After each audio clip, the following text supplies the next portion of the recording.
Hey, we're back. The Empowered Athlete Podcast. Paul Curry and Alecia Beckford Stewart, Otherwise live known as from Bex. California. We got Bex on the line. How are you doing? I'm doing well. How are you guys today? Do you not have an Instagram that says Flex by Bex? I do. I also have Flex by Bex and Becky Stew 87. That's me. Cannot let go of the Flex by Bex. It will stay with me forever. That's right. You have to hang on to that one. How are you? I'm good. Yeah. I mean, all things considered, I am happy that the sun is still shining and I get to wake up every day and just strive for whatever goal the day brings for me.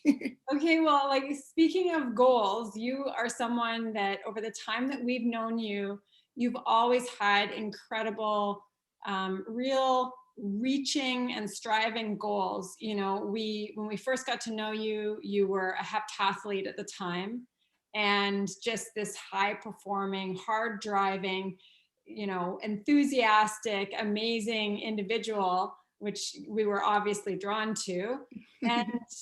And then, but at the same time, you had national goals that you were pursuing in heptathlon, and injury came your way. But prior to that, what really sparked that flame, that desire, that, you know, wanting to keep pursuing? Because that was just the middle of the road. You've done all kinds of things that you've been pursuing, which we'll get to. But what kind of sparked it? Was it, you know, gymnastics as a youth? Was it, what was the thing? I would definitely say just kind of starting my athletic journey when I was 3, like you said, gymnastics. But it was even before that, I always wanted to do what the big kids were doing. I wanted to be involved with what they were kind of doing. And it was just like, if they can do it, I want to try. And so my mom is from a very large family. She is the youngest of 20 kids. And the house that I grew up in, there was always at least 2 aunts, an uncle, and then their kids. So just grew up in this atmosphere that I didn't even realize how much older my cousins were than me until I was in my 20s, realizing they were 10 years older than me.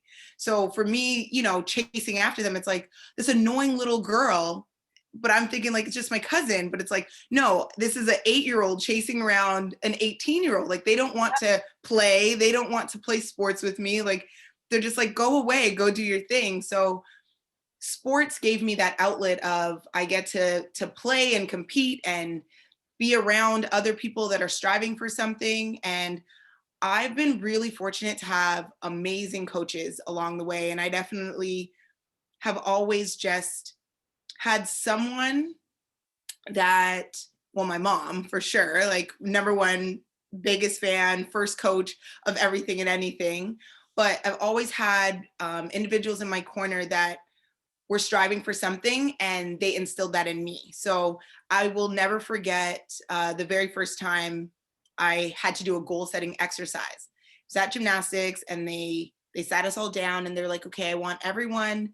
It was our first like 1 week sleepover camp, and they had us sleep in the gym. So back when exactly, so exciting. Like your first sleepover, like, oh my gosh, we don't get to just be here for an hour. Like, we get to stay the night. And they had us do this exercise where you had to write down 2 goals for the weekend. So we were going to be competing, and they're like, we don't want your goals to be, I want to get a perfect score on beam, or I want to stick the landing on my hard dismount. They wanted just other goals, but they didn't really give you any idea of what that should look like. Mm-hmm. So I remember us sitting there and people were just like trying to whisper to each other, like, what are our goals supposed to look like? That if it's not based on the performance, like, what is it supposed to be? So then they kind of gave us a little leeway and they said, okay, one goal can be performance, but the other has to be something else. Yeah. Mind you, we're like 8, 9 years old. So like, this is a big task. And they ended up bringing me up to the front as the example, because my 2 goals were this. I was having a hard time sticking my cartwheel on the beam. So my goal was to stick the cartwheel on the beam, for sure. But my other goal was to make a friend that didn't go to our gym at that competition. And they were like, these are the things that sports are supposed to do for you. It's supposed to give you this outlet of athletic prowess or ability to shine and be competitive and compete against these individuals. But the moment that you stick the landing, these are also people, and you want to be able to learn who your competitors are. And the only way you can be the best is if you beat the best. But if you don't really know who these individuals are, it's just like another number, another person. So I think that drive of just striving for the very objective things, like stick a skill, get a certain score, but then being in a very subjective sport, I could, jump the highest or run the furthest or whatever. But if that judge wasn't looking for that, doesn't really matter. So it was nice to just have, some objective things to look at, but then very subjective things. So it's like, wow, I just feel so good about myself because I did what I set out to do and I made a friend. This is huge, I think, because it's such a young age that really stuck with you. And I know I've been lucky enough to witness you impart wisdom like this, maybe not the exact thing, but wisdom like this to young athletes when you're coaching young athletes. And at the same time, have you fallen into that kind of rut or trap of forgetting that it's not just about the achievement? It's not just because even though that's there, even though it's been with you a really long time, for those of us who have been competitive or are competitive, it's just like sometimes you forget, well, it's only this, and if I don't get this, then it's just devastating. Has that shown up for you, or did it when you were? Shows up all the time. Like, yes. I am my biggest fan, but I'm also my biggest critic. So it's like, I will, write these things down and say, okay, accomplish this and do this. And if you've done this, it is good enough. But sometimes I have to think back, and it's like, just because it wasn't the end goal thing that I wanted doesn't mean that someone else isn't looking at that and going, you've done so many things. And I'm sitting there like, yeah, but it wasn't the Olympics. It wasn't the gold. It wasn't, the 400 pound, like it wasn't the end thing that I, was looking to accomplish. So then it's not enough. Yeah. And I have to like really check myself with that self-talk of saying like, I don't want to compare myself to what other people are doing. I'm comparing myself to myself, but I have to be nice to myself. And I have to give myself the ability to breathe and be able to say like, you're doing great, enjoy the progress in the process, and take the big goal, break it down into smaller pieces. And if you've accomplished something, enjoy that moment and celebrate the moment. Instead of just saying, well, it's not enough because it wasn't the end. Yeah. So definitely, it's a process for sure of kind of checking myself of the advice that I'm able to give, and then giving that back to myself and following through with it, because only I can hear the voice in my head and no one else hears it. So that's definitely been something that like, doesn't matter whether it's in school or in athletics, in coaching and just in life, being able to bring it back to, that friendship goal instead of the outcome goal every single time. Do you feel like that held true for you on the track, where I have the impression that track athletes need to have a very high level of self-confidence, almost ego, if you will, to be lining up against 7 other athletes and being in the mindset of, I'm going to win this thing. I'm going to dominate. Because to be, peak, to be fully on, you have to be believing in yourself, even though, it's great to have the... I'm here to make friends too. Yeah, exactly. Oh, no, absolutely, yeah. But yeah. But when it comes down to the and I'm here to kick your ass first. Right. Exactly. Did you feel that you had to bring or sharpen your edge at certain times and then pull it back?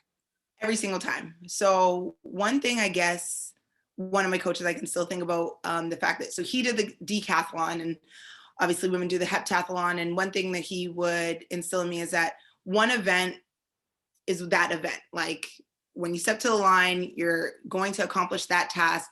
And then you kind of wear different hats, right? So right now, boom, you are a hurdler. And that is what you do. You're not focusing on what's next. You're not focusing on what happened before, after. You're focusing on one hurdle at a time. And in that moment, the same kind of thing, you're not focused on who's to your left or to your right. You're trying to get to where you need to go.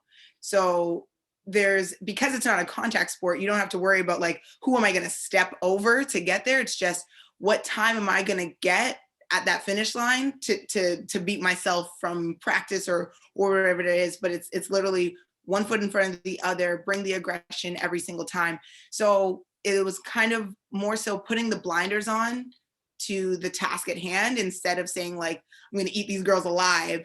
But you had to have that mentality of, I prepared myself to be here, and no holds bar, you're just going to go after whatever it is that you're going to do. So that's one of the things that I really liked about the heptathlon, because I got to be a little, a jack of all trades or a Jill of all trades kind of a thing, and express that aggression in different kind of ways, or the performance, without it being kind of a direct attack on someone else's performance. I didn't win because you didn't do well. I won because I won. Yeah. Or I didn't, jump as high as 1.72 meters. It wasn't because you only jumped 170. It's just, you jumped 170.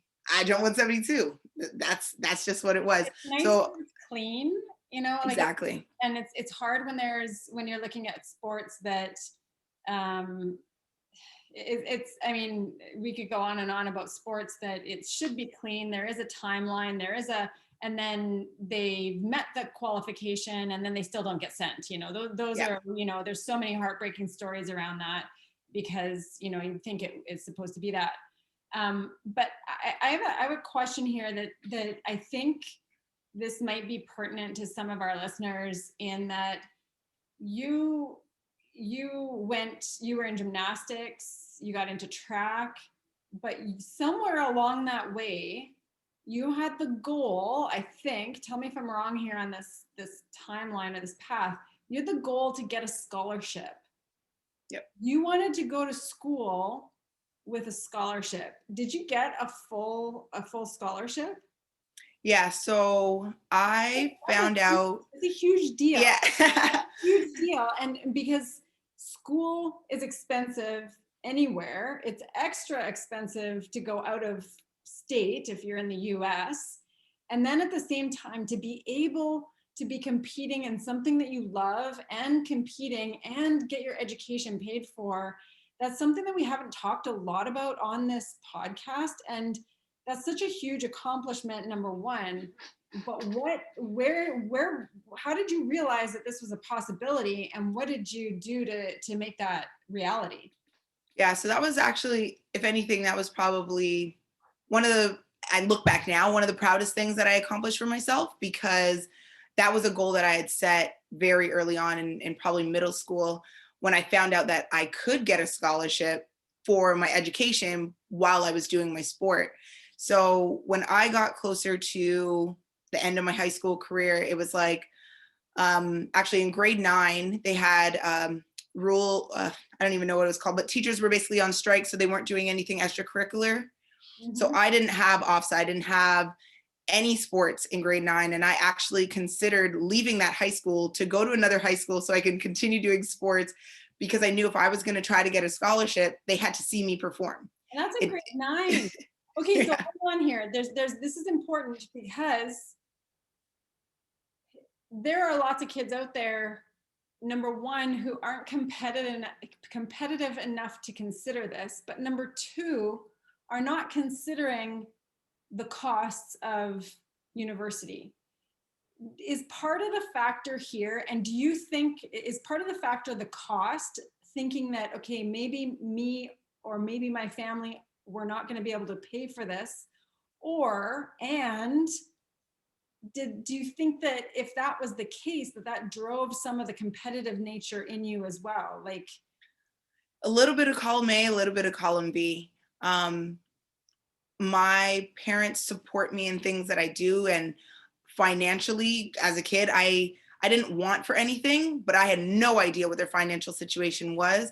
I just knew that things were expensive. I understood the value of money and I didn't take it for granted, but I never considered how I would pay for school because I was going to get a scholarship. Like it was just so ingrained in my head that that is something that I wanted. And when Did I you meet even, someone? Was there an example of someone? yeah. Okay. So when I was 12, so my mentor, Patrick Russell, he was also my coach, but we kind of just trained together with who his coach was at the time.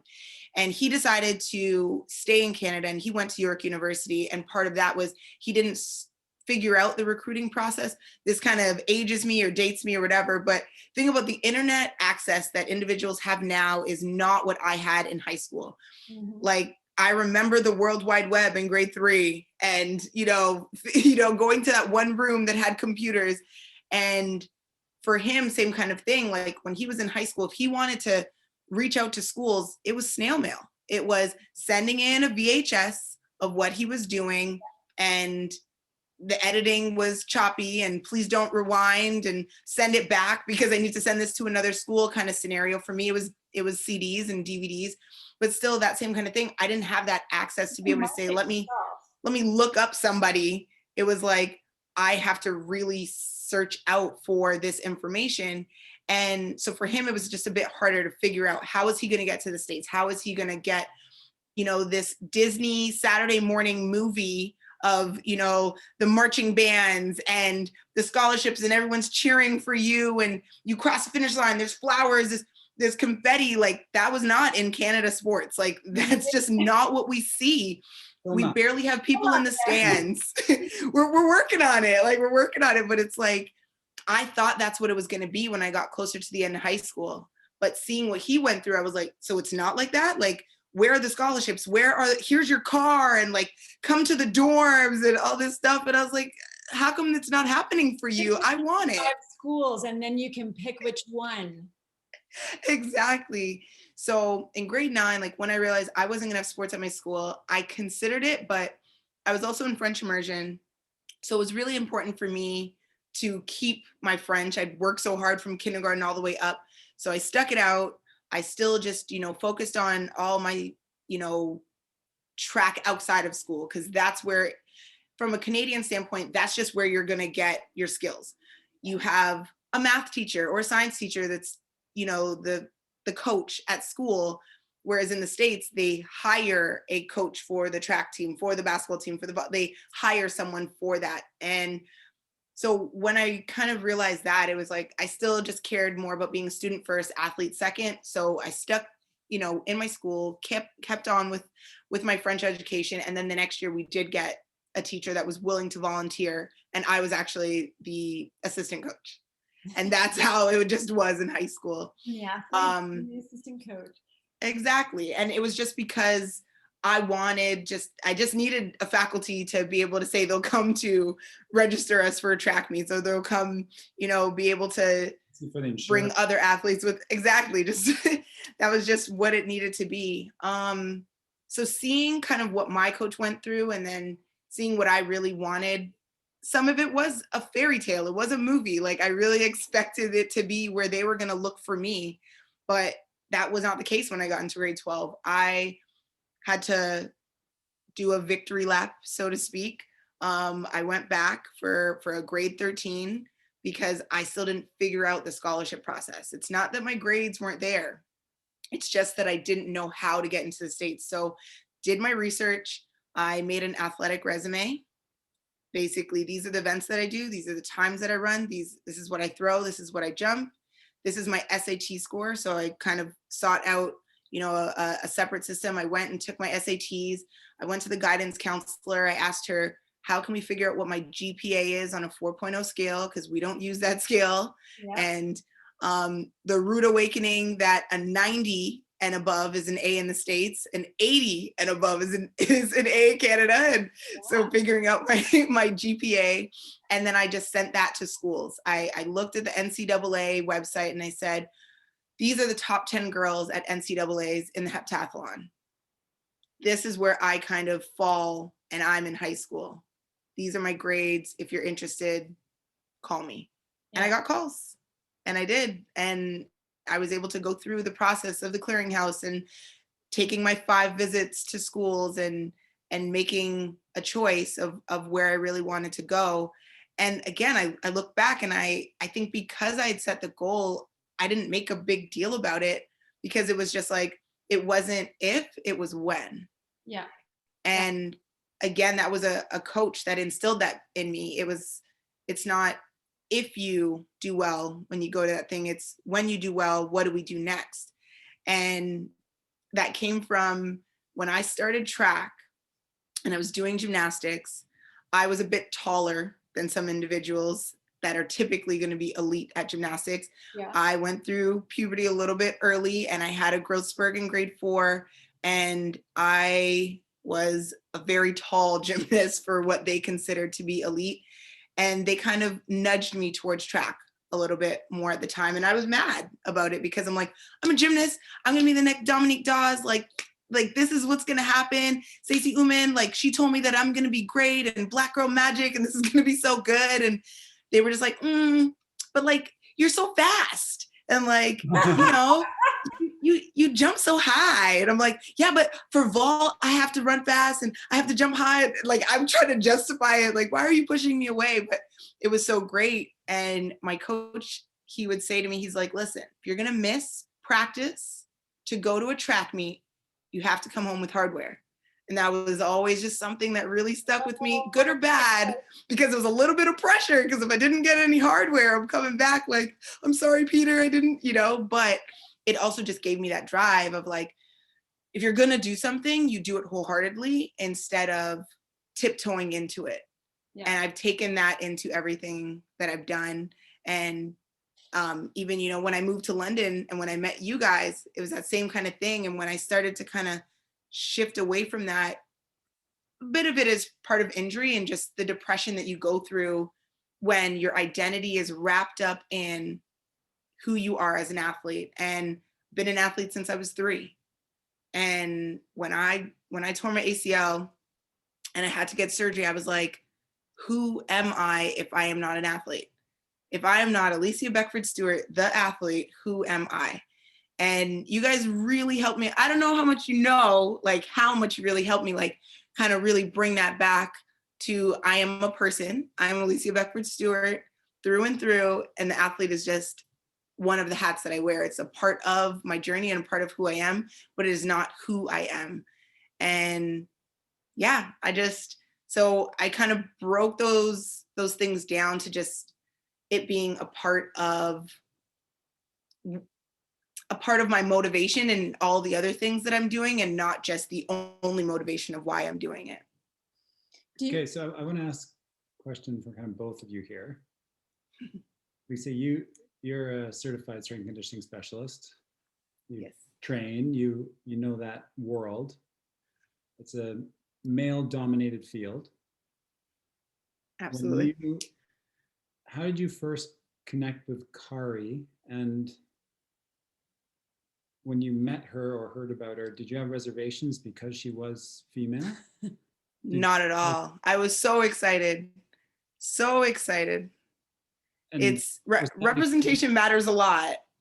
And it's true. Like, you're competitive, you had clear goals, and Kari's not the norm. And either of you guys are exceptional at what you do. And so it's you're outliers. And I wondered just what that initial impression was, or how you gained trust, or how you connected so quickly. What was it? And well, we're both July babies. So we connected because we're like twins, just a few years apart.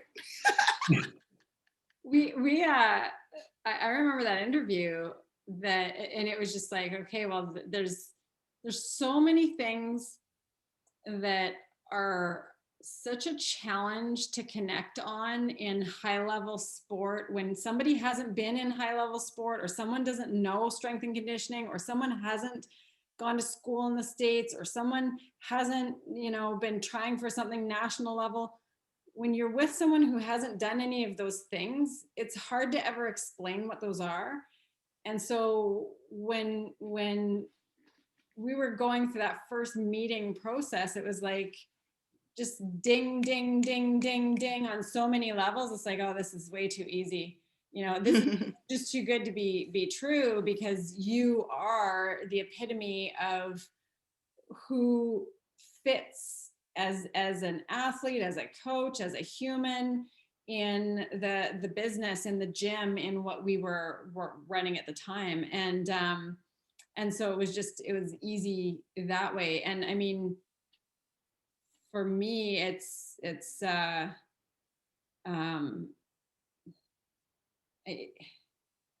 I can tell right off the hop in meeting somebody, whether, because I've seen it so many times, whether or not they're busy getting through their own thoughts of what they perceive about me and perceive about, and I'm sure you've experienced that in some form or another, somebody's preconceived judgments of what they think about you, and whether or not, and there's a huge difference when that isn't in the way of a meeting or of a connection or of learning about another person. And so the connection happens much faster. So I've been through that so many times that I know what to expect. And, you know, I know usually how to get them on track or get their trust or win them over or say the thing that has them feel comfortable or whatever. And there was so much, there was such an absence of that kind of noise between the two of us on the first time we met. So it was easy to just run with it from there. And it also allowed for a fast, not only that fast connection, but a fast progression too, which was very helpful, I think, for some of the things that you went through, because then when the trust is there and when the trust is there fast, then you can either push harder faster, or, you know, give more responsibility faster, or, you know, trust the person if something's gone wrong or whatever. So and those are big things when it comes to just a human connection. Yeah, definitely. And I think, you know, to kind of touch on what Paul was saying, just about us being females that are kind of the outlier, sometimes that's exactly what you're looking for, right? Like so many times it wasn't an option to be able to say, I'm going to have a female track coach. I'm going to have a female coach in anything that I really did. And then when I kind of think back to even just like therapists that I've worked with, massage therapists, like chiros, like almost all of them are just, they all look the same for the most part. It's not something that I necessarily paid attention to as much. As an athlete, it was just who was willing to see something in me. And if I was able to connect with them and they believed in me, it was like, I'm going to believe in them. And there's just certain people that you just put your trust in when you just feel that vibe right off the bat. Like you just know when someone is being real with you about their intentions on why they want to interact with you. Mm-hmm. And it was just like, it just felt very mutual. When we had that conversation, I wanted to be as honest as possible that I was looking for a job, of course, and I wanted to keep my mind sharp to be able to stay within the strength and conditioning field, the medical field, like whatever it was, but I was an athlete that also needed to make money to be able to continue competing at a high level, and finding that balance of flexibility in a job. Uber and Uber Eats weren't really around back then. So that probably would have been a really great. Getting older and older in this. Well, the only reason I say that is because a few years later, I did drive for Uber. So it's just like, damn. Absolutely. Yeah. So just, you know, when you think about the off season, Paul, you could talk about this too. Like when you're in the off season and you know that, okay, I need to recover. I need to be able to eat and I can only get XYZ amount of sponsors. You have to find a way to hustle. And one thing that was really great about Kari is she knew the hustle because she'd been through the hustle in many different type of ways. And when you're working in a field where it's client centric, it's patient centric, it's based on, are these people going to come back here when they can go to the place across the street and they come back because of your personality. So it's, you know, it's not a cookie cutter system, but a squat is a squat, a lunge is a lunge, but people come for the conversation, they come for the environment, and they come for personality. And so for us, I feel like that was resonating on both ends from the beginning. And it was just like, okay, another box is checked that it's a female, another box is checked that she's a mother. So if I have questions about how do you balance, you know, all the other hats, typically a man can't answer those questions because he didn't have to take the time off, you know, or maybe he did, you know, he could have taken paternity leave and things like that. But that flexibility of saying, okay, how do I balance this and be able to do that? So at that stage in my life, that's what I was looking for. I wanted to be able to have a mentor. I wanted to be able to have those harder conversations that you can't just look up on Google. Yeah, it's true. And yeah. So you at that time, I know at that time there was so much you went through in terms of your Achilles, but also you know, you had opportunities and you were looking towards things that probably expanded so much more as you know how you try a little bit of something and then you see a little more and then you try something else. You were interested in medical school at the time. Tell us a little more about your decisions when it came to bobsleigh Canada, when it comes to where you currently are, because you're in the middle of chiropractic school in the US.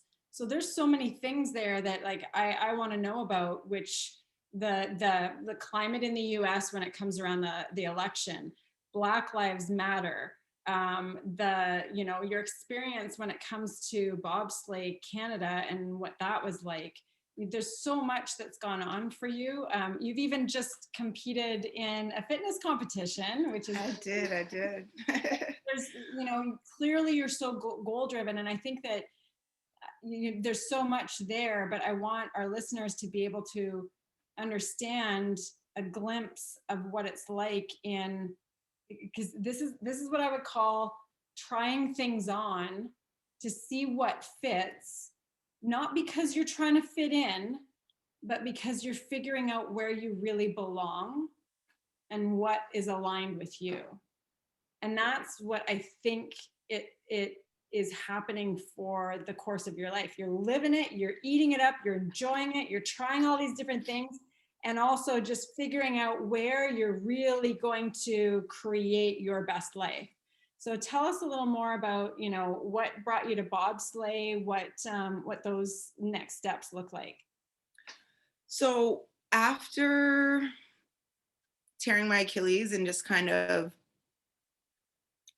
back that up a little bit. So after my ACL, getting the surgery, getting back into track, the rehab process wasn't necessarily complete. There was just certain shortcuts that were taken. I can own up to my side of things of not necessarily seeking out all the best resources initially. And also just, if you don't really know the why is in your process of rehabilitation, you don't do it. So it's like, why do I need to do glute med exercises for my knee? My knee is hurt, right? I just didn't have that understanding in the moment. Just being kind of that stubborn athlete of, well, I just want to get here and you're not really giving me the steps to get there. And that's how I knew to process things. That individual that was working with me initially moved away. They started their own practice. And then after that, the individuals that kind of took me under their wing, the location where I was working, they were all chiropractors. And so kind of to segue into some of the future conversations about why I steered away from medical school was, I always said that I wanted to be two things in my life, and it was a doctor and an Olympian. And so that's what kind of led me towards bobsled once track was not necessarily no longer an option, but the ability to compete at that level without the support around me that I had when I was in undergrad, and not having the financial stability as well as being able to balance life was just something that I couldn't have planned or couldn't have really prepared for anyways. I suppose I could look back and say I probably should have done XYZ, but in the moment when you're trying to figure out these huge goals that you've had for yourself and they start to shatter kind of piece by piece with financial or injury or, you know, a breakup or, you know, whatever it is, those were just things that, well, this is all I know how to control. So with that incomplete kind of rehabilitation, I just ended up either I was going to have something wrong with my hip or something wrong with my ankle. And it just happened to be my Achilles, tore my Achilles in 2014. And that was kind of literally a breaking point for me that I had to say, I have to slow it down. I need to completely just get myself healthy. I need to get myself to an optimal point of just, I am happy. I'm comfortable with, if I don't continue with a sport, I'm going to be okay.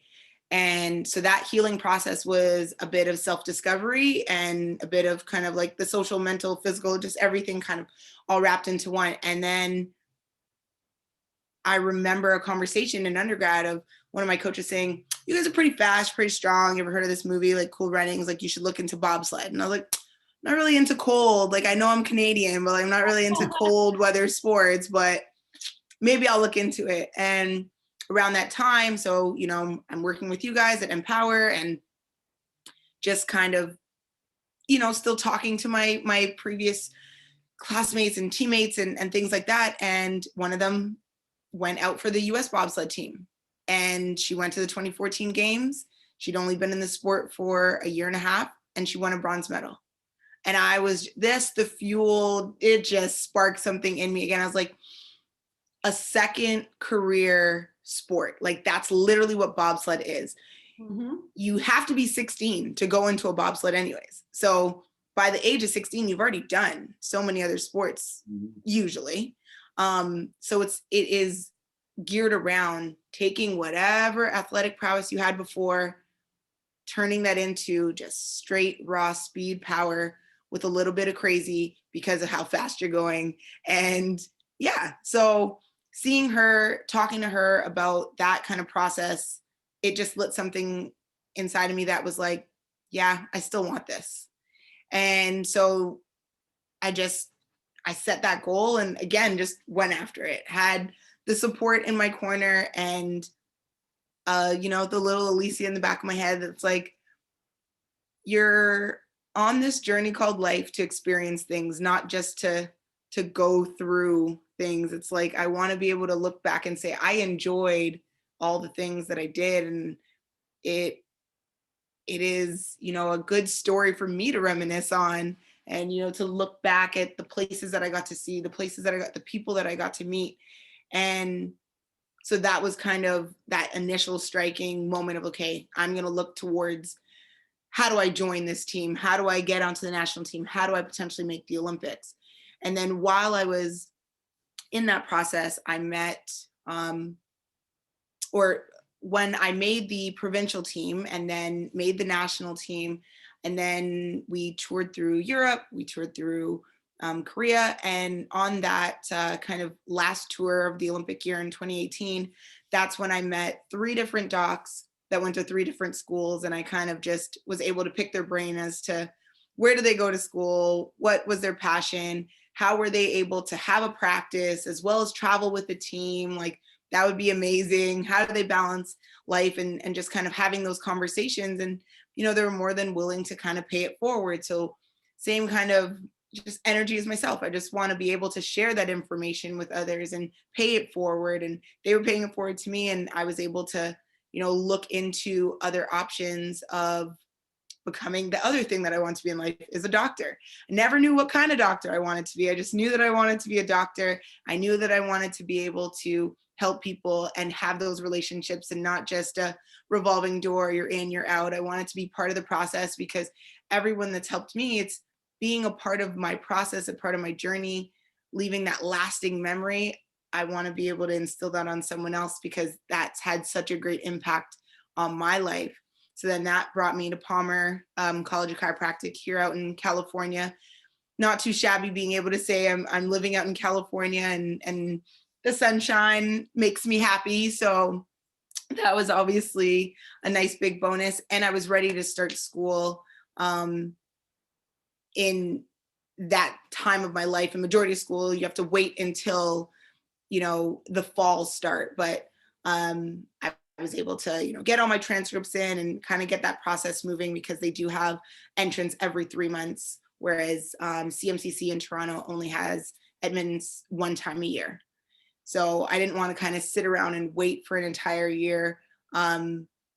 Being part of evidence-based practice, making sure that the science is behind it. It's not just a non-accredited school somewhere, it's the leading school in the country. And sometimes there's kind of that stigma in Canada that it's like, if you leave and go somewhere else, that you're not getting as good of an education. Mm-hmm. But I think you get out of anything whatever you put into it.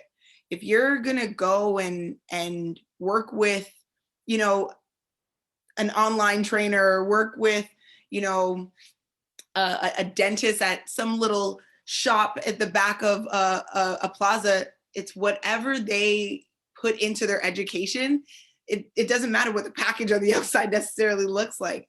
They're willing to instill, the great values, give you the proper steps and procedures, and making sure that they're up to date with everything. That's what really matters. So that's how I kind of saw my journey of looking at what schools I wanted to go to. If I want to go left, I can go left. They provide all these resources, and it's just a matter of what I take from it. So it's been great so far. Do you find chiropractic practicing more mainstream in Canada than it is in the US? Because I found that a few years ago, but I don't know that it's the same now per se. So what's your take on it? I would say just the language used around chiropractic care is very different in Canada versus States. Here you'll hear individuals talk more about like a cash-based practice versus insurance-based practice. We don't have as many conversations about healthcare at home because we have this universal healthcare. So it's kind of instinctively known that if you are going to go see a chiro, physio, massage, it is based on your benefits that you are going to pay out of pocket, and you might get some reimbursement, but you know that if that's the care that you're willing to seek out, and if that's what you need, there's not kind of that question mark of, ooh, I have to pay for this first. Whereas here, there's that conversation that kind of lies around, oh, well, my benefits only provide 10 visits. So I'll go for 10 visits and then I don't go back. Or someone has a cash practice and they know that they're not seeing any of the Medicares and still learning all the different coding and the different Kaiser Permanentes and all these kind of things. But yeah, I think the conversation is just a little bit different. In Canada, I would definitely say that it's a bit more mainstream, and there is more conversations around what chiropractic care is at younger stages of individuals' lives. So it's not as much of a question mark when they get into adulthood or even treatment. Exactly. They know that that's an option of treatment. Here, we're still kind of bringing that conversation, or at least attempting to bring that conversation up a little bit higher in, or lower in the hierarchy, should I say, so that it's not this like, what is chiropractic kind of thing. It's more like, oh yeah, absolutely, I've seen a chiro. So, and would you, I mean, this may be too early to know this, but would you consider practicing in the US, or do you have your sight? I mean, you're a very goal-driven person. Do you have your sights set on Canada or the US, or what does that look like?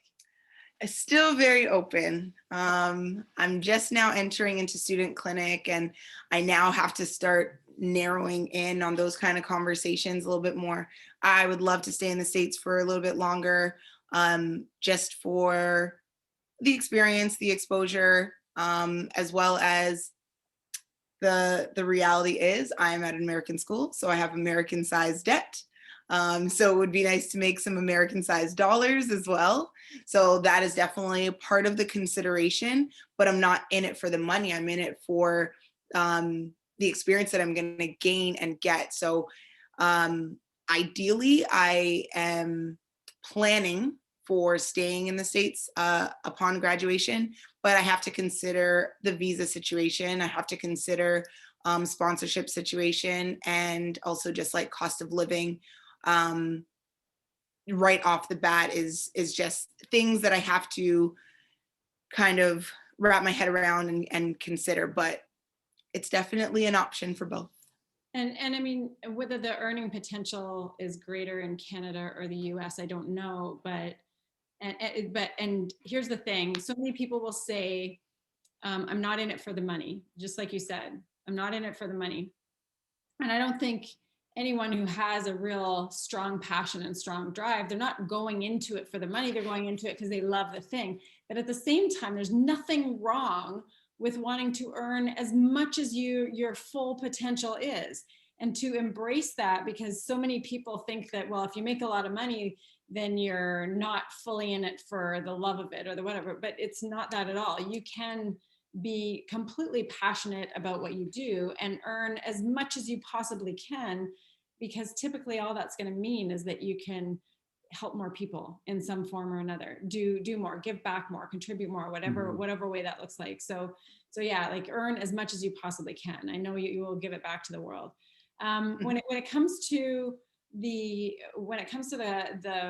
racial climate around the US, I have family in Florida, Kentucky, Minneapolis, St. Paul, Chicago, all over the place. And there's, with COVID and so many eruptions in terms of Black Lives Matter, in terms of just this awful, horrific things happening when it comes to policing and things that are being exposed that have been going on for a very long time, however, just weren't being brought to light and being shown to everyone in a way until it just has exploded. How has that been being there versus, would the experience be different for you if you had been in Canada versus being in the States throughout everything that's been going on? What has all that been like for you?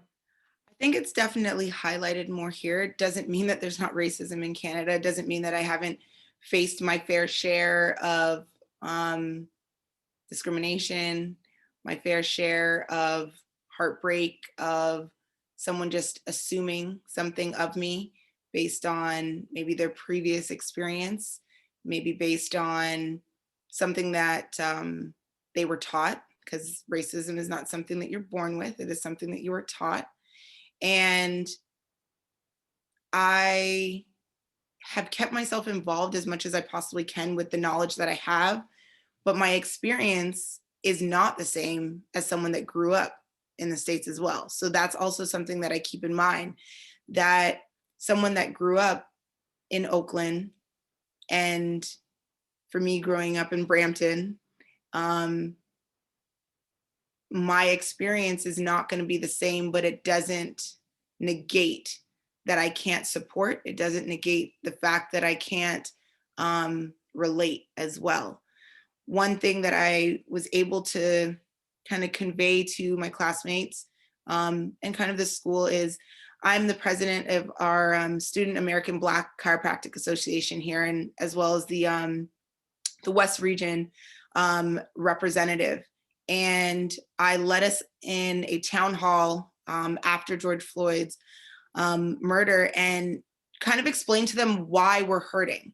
Because in a school of 450 students, there are 8 Black students. And 2 of them are faculty. So I'm not 8 Black individuals, let's just say that. Mm-hmm. There are other visual minorities, but some people just didn't quite understand. They would say certain ignorant things like, but you don't know him personally. Mm-hmm. You don't have to know someone personally to feel the pain of what has happened, to feel the injustice of what is going on around you. And it starts to cave in when you are then the one Black friend that they feel comfortable coming to about certain very difficult conversations. It's not necessarily a bad thing that it's like you feel comfortable enough to come and ask certain questions, but it is not my responsibility that I need to teach you every little thing. So we were able to lead a town hall and kind of just explain the gravity of the situation, that it's not a matter of knowing the person directly. It's a matter of that could have been our brother, our father, our sister. It could have been us. And that's something that they don't leave their house understanding that fear. And yeah, in my experience and in my upbringing, did I grow up around a lot of violence? No, not necessarily. But did I have my own separate adversities? Absolutely. So it's something that just shines through for you in the back of your mind that this might not be the exact situation that I face, but I've been driving and I see the lights and I'm scared even though I did nothing.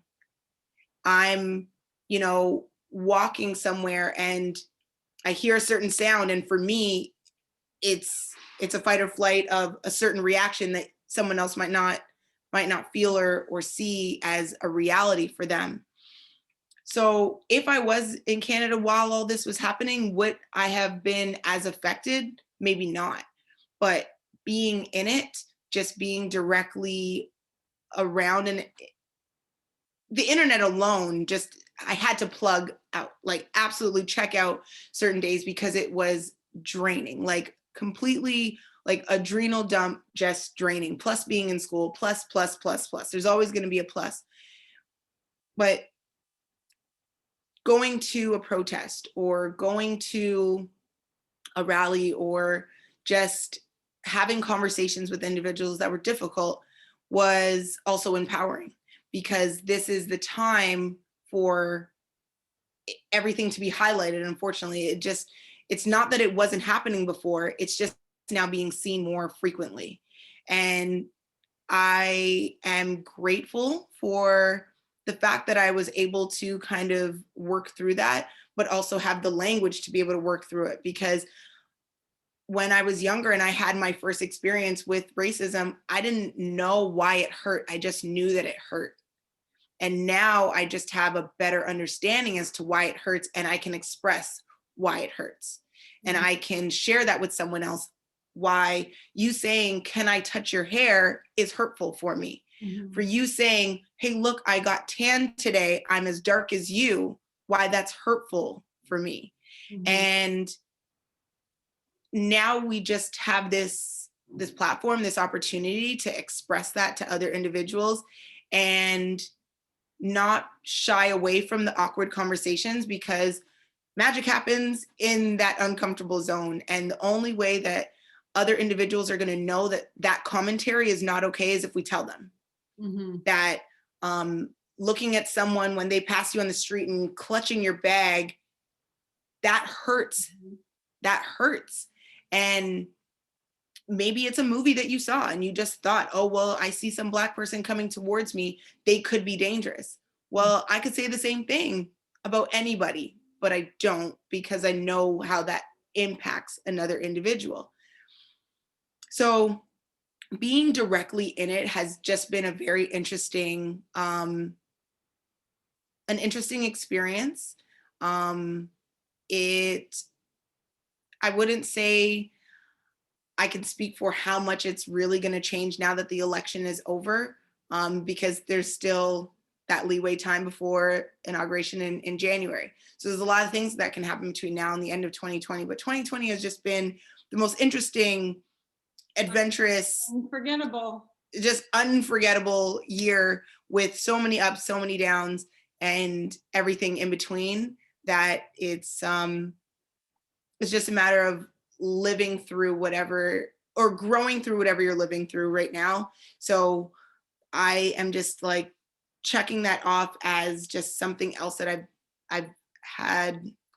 I don't want to say the fortunate opportunity to experience, but more so being an adult and being able to work through my feelings and express what those feelings are, instead of bottling them up as they are constantly coming towards me from so many different angles.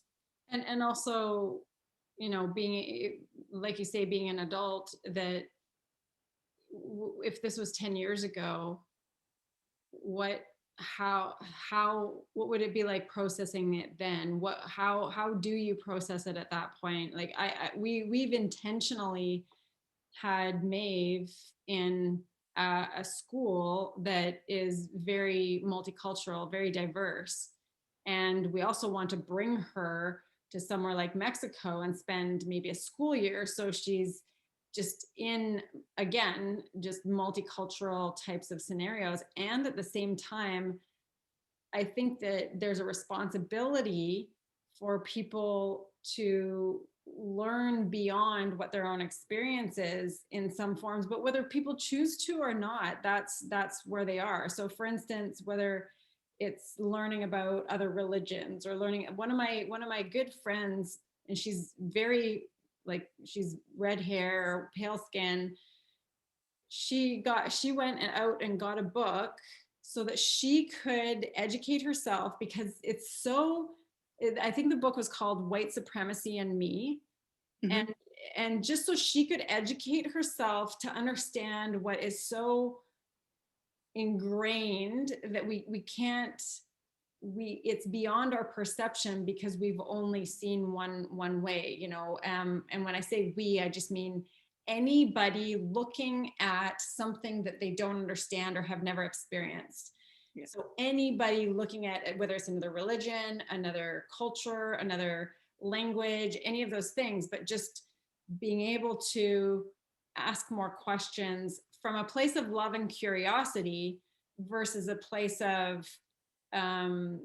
different, or a place of better than or worse than, or a place of from that way. So I really appreciate your just honest take on it, because you've been in so many different realms, different types of different sports, different schooling environments, different countries. And what the reason your opinion on this mattered to me, I'll say us in a way, is that because you're not coming from it from one angle. You're not coming from it just from a black-white angle, a Canada-US angle. You have more of a diverse experience around different areas, different geographic areas, different human areas, different schooling areas. And I think that lends to just a different understanding. And so that's where we really appreciate your take on things. So if we're gonna kind of round things up and wrap things up, you competed in a fitness competition in 2020, COVID, all the things that have been going on. Was this planned before COVID? Was this, because I know that there was shutdown and like what your goal oriented, but what brought this on? So in January, I mean, I've always kind of had, I don't like to call it a bucket list because that makes it sound like I'm going to kick the bucket. It's not that. It's just a life list. It's just things that I want to do. And I remember watching like TSN and seeing these like fitness shows, and, my mom with her Suzanne Summers, like videotapes and all those kind of things. So it's just like, oh, that's just so cool. It's just so fun. Thigh Master and the Stair Stepper. She still has it. She still has both, actually, which is hilarious.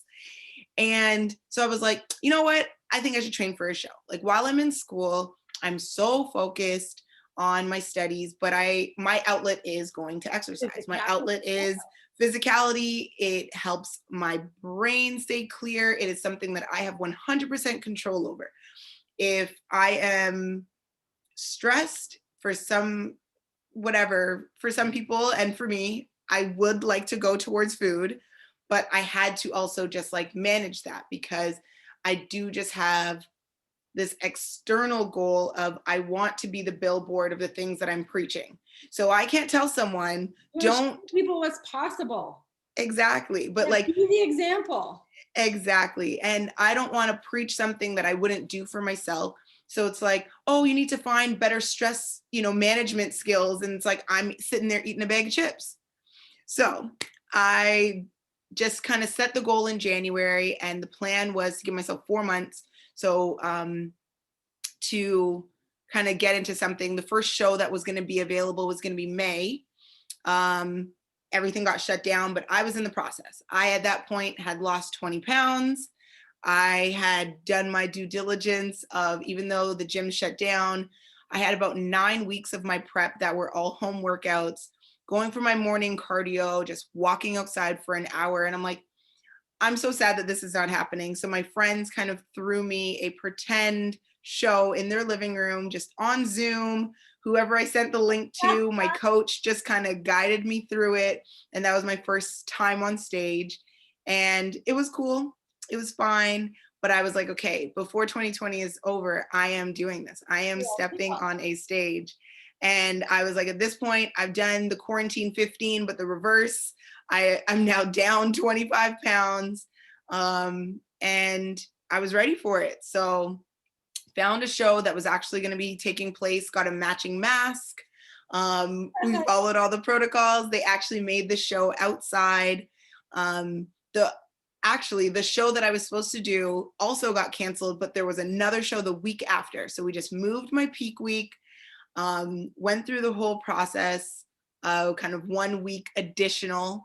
And yeah, it was such a different experience. Like, coming from a sport, any other sport, it's like, this is like glorified modeling. And that's how my mom described it. My mom was like, it was so exciting cheering for you. It was just like, oh, just strutting your stuff on stage. And I'm just like, yeah, I guess. But I wanted something other than, I'm just going to go work out today. And I wanted to be able to see if I could do it. I saw myself as a very fit person. And I was just like, then when I saw a transformation in myself, I was like, wow, like the power of thinking certain things like track. They teach you this whole carb load before your competition, and you just need to pack in your carbs after these workouts. And complete opposite. I was like, I was able to perform. I was still able to be extremely strong, extremely focused, without as many calories as I thought I needed. And so this process, I didn't think it would, because I used to think, oh, those people are crazy that do this bodybuilding thing. They don't eat anything. They just drink protein shakes and just like water load. And I just had not really looked into the whole process and figured out what it really was. And there's also different ways of doing the same thing. And I just gave myself that leeway of, was I hungry? Absolutely, because I was used to eating more. Was there times when the temptation was very grand and I didn't think that I could continue, being on restricted calories? Absolutely. But that's what anyone goes through when they go through any transformation, any kind of, any challenge. So that was really cool. Going in and competing, and the feedback from the judges was really funny, for the fact that I won my open category, but I came fourth in the true novice category. And true novice means first time stepping on stage ever. And they said I looked too good to be a true novice. I was like, well, I've been an athlete since I was 3, so I guess I'm not a true, I don't know. But anyways, in the sport itself, it was great. I've now decided I will probably do another show that is kind of in the works. But for the rest of 2020, I have a goal of deadlifting 400 pounds. So stay tuned for that. Yeah, right now. So right now my max is 365. Okay, so you got a ways to go, but you got lots of time still too. Yeah. November, you got, so you got to be like, oh yeah, there's the countdown. Well, I want to know what the first meal was after the competition that you had. Pizza. Yeah. Okay. And what kind of pizza? I just had a barbecue chicken pizza. Ooh, and some cheese garlic bread, mozzarella cheese. I wasn't able to have dairy for 3 months. and I just missed it so much. And chips. So the very, very first thing that I had was some sour cream and cheddar Lay's chips. What's it like at the after the competition? Is everyone off stage just mowing crap? Is that like the people like as soon as it's done, like as soon as you step down from the stage, are people just grabbing bags of chips? Donuts, donuts, cookies, donuts, cookies. Yes. Awesome. Everybody starts popping up like the Michelin. Yeah. Yeah, like it was funny because by the time the pizza got there, like I had some appetizers and I was like, I'm so full, but I just want to eat this so bad. And so that pizza lasted a few days for me because it was just like, I can't handle all this. I was gonna say, were you just like, you think you want a whole bag of chips, but you can only handle about 5? Yeah. Yes, yeah. Exactly that. Oh, it's so rich. It's just so salty. That's what happens to me when I go for a month with no sweets. I'm just like, how could I tolerate this much chocolate? It's just not right. Exactly. That's exactly how I felt. And even now, like, so I'm still I'm in just like a maintenance phase because the plan is to compete again in July to go for my pro card. And now it's just like, I don't necessarily need to be as strict with counting, but there's a certain level of just, why would I gorge on anything? Because I don't need to. Just don't need to do it. There's a big difference when people if there's deprivation or restriction from a place of self-love, then it's a healthy thing. If there's deprivation and restriction from a place of self-loathing, then it becomes dysfunctional, becomes awful. But if it's come from a place of self-love, and then you finish whatever the week is or the month or the competition or whatever, you come away with a stronger mindset and a more powerful ability to manage your mind, because that's what it ends up being about. It's got nothing to do with the food. Yep. All about the mind. So then it's powerful. Yeah. Cool. And that was also one of the reasons of doing this, because one of my stress kind of management goals, oh, so many goals, but one of my stress management, so many goals. But one of my goals was just to find a different outlet, just to not make it come from a place of hate, not make it come from a place of negative self-talk. I did my daily affirmations while I was doing it, and one of them was, today I'm walking boldly in the direction of my dreams. And I would say that to myself every single day. And so if I would walk into the pantry, which I would just open it because it doesn't cost me any money to open the pantry, but it cost me to open the fridge. But I would open my pantry and I would say to myself, like, okay, today I'm walking in the direction of my dreams. Is it in this bag of chips? No, walk away. Like, my it is not at the bottom of this bag. Here. It is not here, but it might be if it's just a cup and then I track it and then it's fine, right? Well, that's the difference between a pre-made decision where you've planned in and you're using your prefrontal cortex, you've planned in that cup of chips, versus the thing that you totally wasn't in the plan. Big difference. Big difference. Oh, I love it. See, normally we finish off with asking some favorite foods and some things like that, but this was way better. Yeah. Way better. Oh my gosh, so much better.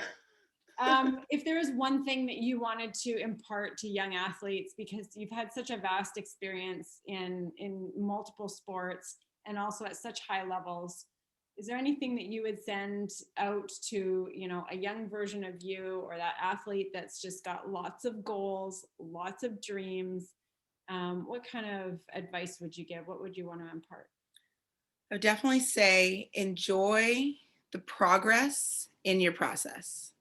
That would be the biggest takeaway or if I could tell Alecia of grade 9 or Alecia of grade 3, enjoy the progress of the process, because celebrating the small things that to you are small because you have such great big dreams are so important. And there's someone looking at you saying, well, I wish I could do just a fraction of the things that you're doing, and you're taking it for granted because some people just don't have the option to even do a fraction of the things that you're doing. And just enjoying the place that you're at, like being able to say that you traveled around Ontario, being able to say you traveled across Canada, being able to say you left the country. When I got to Illinois and meeting people that had never left their county, or they were the first person to go to college in their family, I was just stunned because my mentality had always been not if, it was when. And be just encouraged by your own accomplishments, be encouraged by the people that are standing in your corner, and also know that people don't just necessarily say nice things to you because they want to say nice things, they mean it. They are out to help you. People are not out to hurt you. And that would just make whatever experience that you're going through just so much more joyful. So that's probably what I would pass on to all future athletes out there, anyone that's listening. I hope that you can pay that forward in some aspect of your life in some way, shape, or form, as I plan to continue to do. I hear so much That's gold right there. gratitude. I hear so much gratitude and all of that. And that's exactly what we have for you. So thank you for being in our lives, and thank you for sharing your experiences on this podcast so that people can benefit from what you've gone through as well. So thank you so much for having me. I appreciate it so greatly.